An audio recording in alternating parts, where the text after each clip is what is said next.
Amigos, noticias de último minuto sobre la Corte Penal Internacional y la decisión que han tomado con respecto a los crímenes que ha realizado Nicolás Maduro. El fiscal de la Corte Penal Internacional daría una orden de arresto a Nicolás Maduro en los próximos días. Lo habían advertido varios expertos. La gente decía que Karim Khan estaba muy contento con Nicolás Maduro, reído, pero ya nos habían informado fuentes cercanas de Miraflores que ya Maduro un día antes se lo habían advertido. El mismo fiscal de la Corte Penal Internacional básicamente le dio a entrever que era un hecho su detención. Y es que la investigación va. La Corte Penal Internacional anunció el fin del examen preliminar en Venezuela y el inicio de la investigación. La primera en América Latina. Esto es algo que no tiene antecedentes. La Corte Penal Internacional entonces inicia la investigación formal por las violaciones de los derechos humanos por parte de Maduro y su régimen. Ahora ya firmaron, por supuesto, un memorándum de entendimiento con el dictador, algo que no le quedaba de otra alternativa en ese momento para Nicolás Maduro. Maduro le temblaba la mano en la firma, pero no le quedaba otra alternativa. Las víctimas merecen esto. Varios han aplaudido la decisión de la Fiscalía de la Corte Penal Internacional sobre Venezuela, pero Nicolás Maduro al inicio no esperaba un golpe tan fuerte. Por supuesto, tuvo que ratificar su respeto por la participación del fiscal de la Corte Penal Internacional. Más adelante, por supuesto, ya veremos cómo va cambiando su forma de ser. Está cayendo el régimen y está cayendo por todas partes a punta de presión diplomática y Maduro ya no se puede sostener. Maduro casi se desmaya, se le habría bajado la presión, porque él tenía aún esperanzas de que no se diera la investigación, a pesar de que todo indicaba que se iba a dar, porque ya estaban iniciando la fase 4 y ya era un hecho y que el fiscal lo había advertido, pero de todas formas Nicolás Maduro todavía albergaba esa esperanza y esto fue un giro inesperado con el memorándum de entendimiento, porque lo curioso es que Nicolás Maduro ha tenido que firmar su propia sentencia. Es él quien va a ser el responsable. O sea, estamos todos claros, tanto Nicolás Maduro, la Corte Penal Internacional y todo el régimen y los venezolanos y todos los otros países que estamos pendientes a lo que está sucediendo y que queremos que caiga el dictador Nicolás Maduro y que sea castigado. Todos estamos muy claros que el acusado en realidad no es Venezuela ya básicamente. El acusado es quienes tienen que ver con las entidades de seguridad, quienes son los responsables, los que dependen de la cadena de mando. Y así como Nicolás Maduro lo ha dicho en muchas ocasiones, que ahora probablemente no sea el presidente legítimo, pero en algún momento lo fue y fue seleccionado, fue a una elección. Él es el responsable de todo lo que ha sucedido. Maduro firmó su propia sentencia. Él va a ser el responsable, es a él a quien mencionan, también a Padrino López y varios militares. Todos ellos ahora están asustados. Ahora ellos pueden caer también y ya se dieron cuenta que es un hecho. La pesadilla se volvió ya una realidad. Pero no crean que Nicolás Maduro va a salvarse culpando a otro. Él, según las leyes internacionales, es el responsable de todos los crímenes. Que si coopera es que fuera de manera voluntaria a La Haya. ¿Irá? Por supuesto que no. Esto es una responsabilidad una vez que fue jefe de Estado o cuando fue elegido supuestamente en democracia. Eso es lo que él aceptó al aceptar en ese momento ser el presidente. O sea, eso es una responsabilidad. De hecho, él podría incluso hasta ser inocente de todo, ¿verdad? Pero él, como responsable, es culpable. Pero por supuesto, no es inocente. Sabemos que él siempre ha estado metido en esto. La justicia la maneja él. Y estamos viendo algo inédito. Primera vez en Latinoamérica que se da el caso en donde acusan a un jefe de Estado que es Nicolás Maduro. O sea, él no se va a librar de esto culpando a un Padrino López. Ya no puede culpar a nadie porque la justicia está tomada por el dictador. Él ya no puede hacer ningún tipo de juzgamiento. Él no puede hacer ningún tipo de juicio, porque no va a ser tomado en serio, porque ya se estableció que la justicia bajo el mando de Nicolás Maduro no existe. Maduro había tanteado varias veces hablar con el fiscal de la Corte Penal Internacional para saber cuál era su futuro.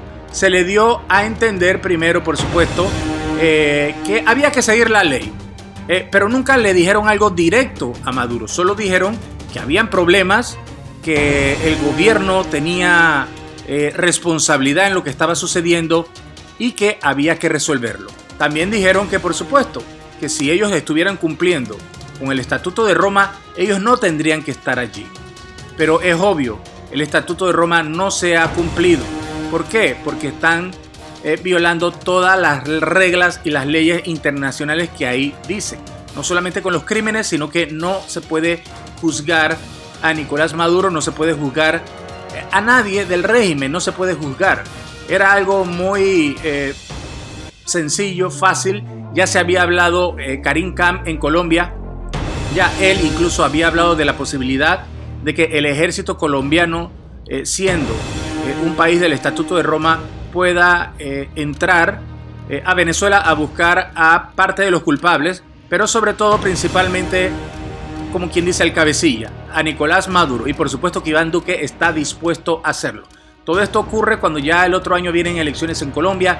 Todo esto ocurre cuando todavía no se sabe si Juan Guaidó hasta cuándo va a estar, si va a estar hasta enero. Estados Unidos quiere seguir estirando esto. Los opositores, alguna gente de oposición no está de acuerdo, pero no es momento para que se estén dividiendo.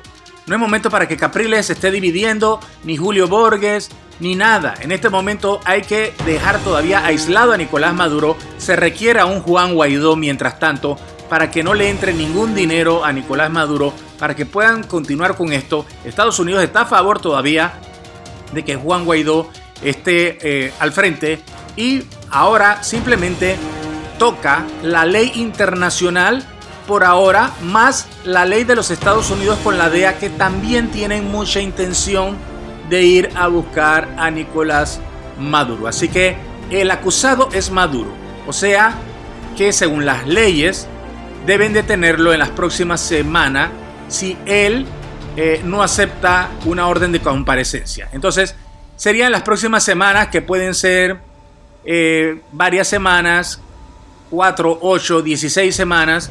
¿Por qué? Porque hay un proceso, pero hemos visto que fue muy rápido todo esto. El fiscal de la Corte Penal Internacional concluyó el examen preliminar, determinó que procede a abrir la investigación, y ahora viene lo que son las órdenes de conducción, porque ellos tienen que ser leídos de sus cargos, y Nicolás Maduro debe asistir a La Haya de manera personal según la ley del Estatuto de Roma. ¿Qué viene ahora? Una orden de conducción, órdenes de conducción. Luego se espera algo prudencial para saber si van a cooperar. Por supuesto que no van a cooperar, pero hay que hacerlo de manera protocolar. Y después de eso lo que viene es una orden de detención. En esa orden de detención entonces se busca la ayuda de varios países vecinos del Estatuto de Roma, como también luego podrían ir a la ONU por la ayuda de los cascos azules, una ayuda militar. Todo esto es en conformidad con el Estatuto de Roma. Ya se dieron cuenta que la justicia del país no funciona. El fiscal de la Corte ha indicado ya que viene una orden de detención. Eso es lo que procede. Ya dijimos, eso no va a ser mañana ni pasado, pero ese es el siguiente y último paso en la fase 4. El fiscal ya lo decidió. Primera vez en la historia de América Latina que la Corte Penal Internacional abre una investigación por estos crímenes que apuntan principalmente a Nicolás Maduro. Estamos esperando simplemente lo que va a suceder en esta semana, cuáles van a ser las actuaciones de Nicolás Maduro, cuáles serán sus estrategias. Se sabe por aquel audio de Freddy Guevara por ahí que se trató en la mesa de diálogo tratar de resolver algo de la Corte Penal Internacional. No vamos a jugar a Freddy Guevara ni a poner el audio de él, pero ya muchos saben que hay un audio por allí en donde él dijo que él podía negociar ciertas cosas, y entre esas, por supuesto, lo de la Corte Penal Internacional. Por eso es que la oposición estaba un poco callada. Pero señores, se equivocó el Freddy Guevara en ese audio diciendo de que si la oposición hablaba o no hablaba, a favor o en contra de Nicolás Maduro, eso podría ser un cambio. El tipo, digo, está tratando de mantener su libertad, etc. Él es una víctima más de esto. Por eso que decimos que deben mantenerse unidos la oposición para evitar este tipo de cosas. Y no vale la pena que un Capriles esté peleando con un Juan Guaidó, sino que primero busquen el mayor mal que existe, que es Nicolás Maduro. Sáquenlo y luego entonces, de manera inteligente, formen una coalición, porque van a venir elecciones, va a venir una transición. De eso no queda ninguna duda. Pero si todos se dividen, nuevamente, como ha sucedido en otros países y en Panamá, van a haber 8 candidatos de oposición, uno solo en el PSUV, y va a ganar por un 20%. El fiscal ahora mismo ya ha interpretado que no se cumplen con los requisitos del artículo 53, que aquí en uno de los videos lo dijimos, del Estatuto de Roma, para justificar el paso del fase de examen preliminar a la fase de investigación, sino que el artículo dice que el fiscal, después de evaluar la información que dispone, inicia una investigación. Entonces, ahora mismo hay el Estatuto de Roma es quien controla ahora esta situación. Maduro simplemente manifestó que no está de acuerdo y lo veremos entonces de manera muy nerviosa moverse en sus próximas en las próximas horas a ver qué va a hacer, porque es algo que se esperaba, pero el giro inesperado fue más rápido de lo que muchos pensaron. Y Nicolás Maduro ahora tendrá que ver si escapa, se entrega o lo abandona. Díganos, ¿usted qué opina? Déjanos tus comentarios y recuerda suscribirte a nuestro canal.